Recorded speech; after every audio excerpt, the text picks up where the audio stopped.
sebuah data fiktif ya. Jadi data fiktif bukan data nyata, di mana dalam datanya ini diberikan nilai ujian statistika 65 orang sebagai berikut ya.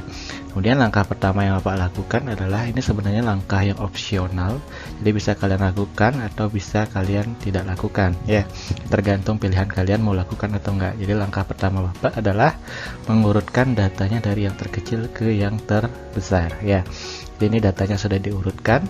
Kemudian langkah yang selanjutnya Bapak mencari jangkauan, banyak kelas dan panjang kelas sesuai dengan aturan Sturges ya. Oke, yang pertama jangkauan itu adalah data terbesar dikurangi data terkecil.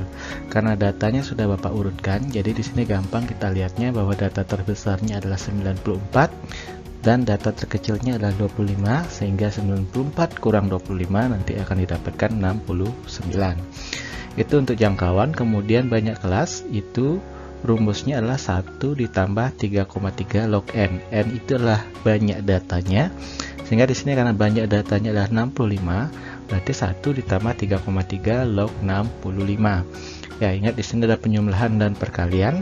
Yang kalian lakukan terlebih dahulu adalah perkaliannya ya.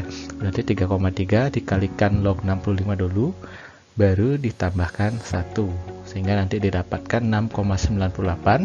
Hasil ini akan kita bulatkan sehingga didapat 7, sehingga nanti banyak kelasnya adalah 7. Kemudian panjang kelas itu adalah jangkauan dibagi banyak kelasnya ya, J dibagi K.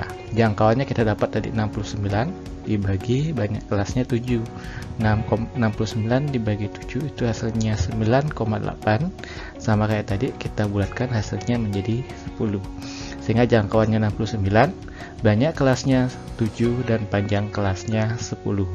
Sehingga sudah bisa kita buat datanya dalam bentuk tabel seperti berikut, di mana ada instrumen nomor, kelas, dan frekuensi. Maka kita dapat tadi banyak kelasnya adalah 7, sehingga di sini kita buatkan 7 kelas, di mana kelas yang pertama itu harus mengandung data yang terkecil 25. Boleh 25 ini kita jadikan batas yang paling bawah, boleh, ataupun tidak menjadi batas bawah, silakan. Yang paling penting 25 ini berada di kelas pertama. Kemudian 94 berada di kelas terakhir. Oke. Data terbesar di kelas terakhir, data terkecil di kelas pertama. Ya, Bapak buatkan seperti ini. Kenapa 25 sampai 34? Karena panjang kelasnya 10 ya. Jadi kalau batas bawahnya 25, biar jadi 10 anggota, berarti sampai 34.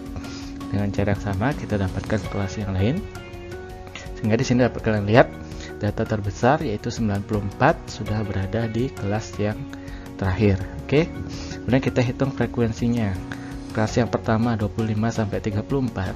Karena di sini datanya sudah terurut, berarti kita sudah tidak memerlukan lurus lagi ya.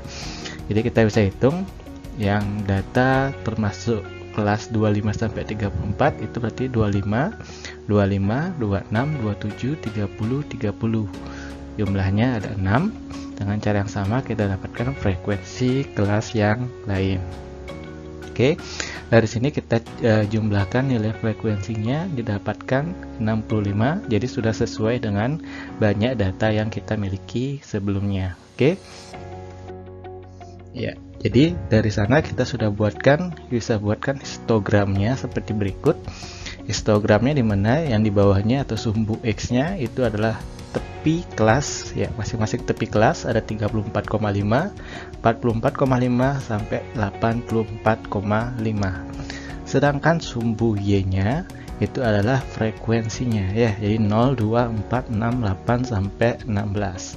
Oke, kalau kalian sudah dapatkan gambar seperti ini sesuai dengan tabelnya, langkah selanjutnya tinggal kalian hubungkan titik tengahnya ya. Jadi seperti itu, tinggal kalian hubungkan. Inilah tabel dan histogram yang sesuai dengan arahan Bapak sebelumnya. Jika masih ada pertanyaan, silakan bisa tanya ke Bapak.